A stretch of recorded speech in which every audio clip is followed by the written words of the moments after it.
Hi there. I think many of you that know me know my voice has been gone for the last day and a half. So I'm going to do my best to speak, and then my colleague Austin Perez, who is manager for law and policy at the WILD Foundation, is going to take over where I cannot speak any further.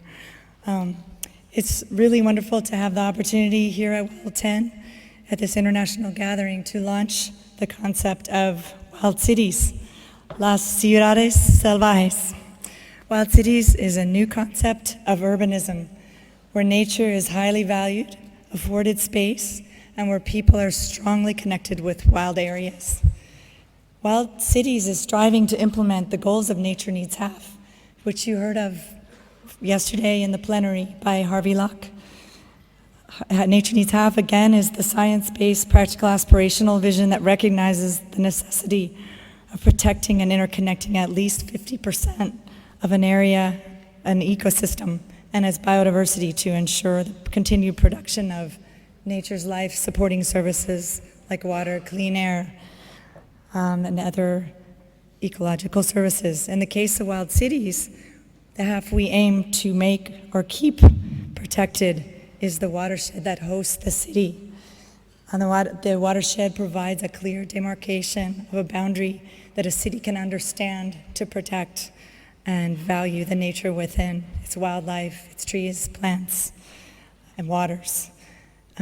Worldwide, there's a growing movement of sustainable cities that focuses on good energy use, architectural design, urban food production, and other wonderful aspects of being sustainable in an urban environment. And we commend this, but we also need to bring a focus to how wild nature is making possible the lives and lifestyles of city dwellers so that they can act both socially and financially and with their votes to protect the watershed and the biodiversity and ecosystem services in and around the city. The half in nature is achieved by defining and acting to protect what's called urban wildness. Urban wildness is remnant wilderness, as we find in our parks, protected areas, and forests in and around the city, those areas that have remained undeveloped. Urban wildness is also remnants of agricultural, cultural, and historical landscapes, and the parks and gardens and green spaces within cities that exist and that are being reestablished, even on rooftops. It gives the citizens a chance to experience nature and understand it up close, conveniently, firsthand.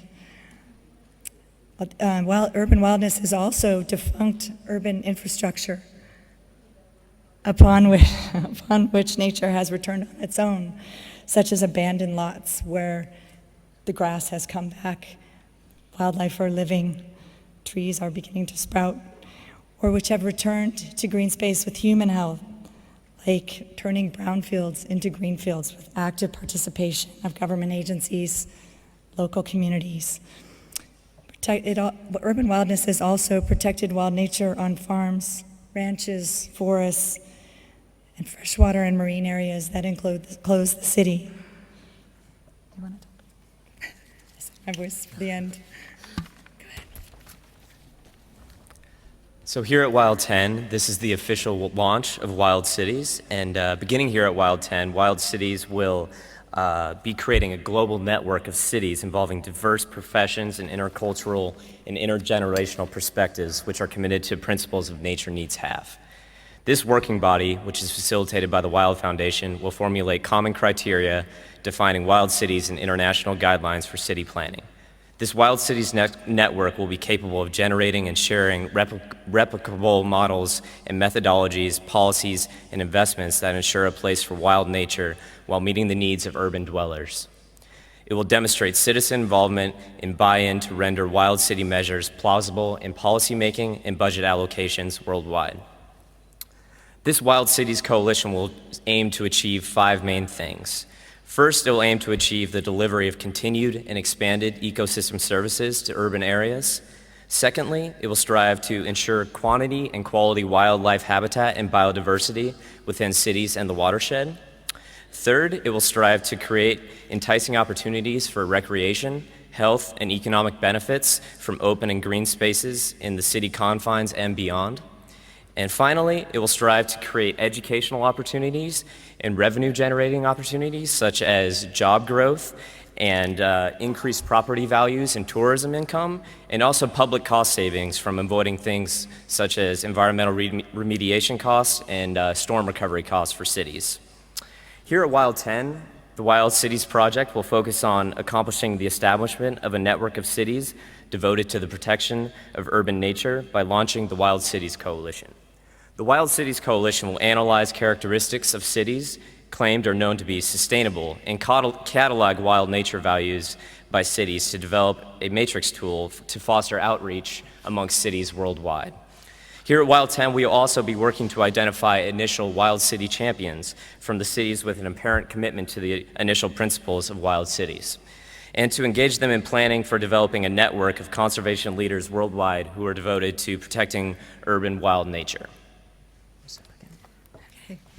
So, WILD10 is the official launch of Wild Cities.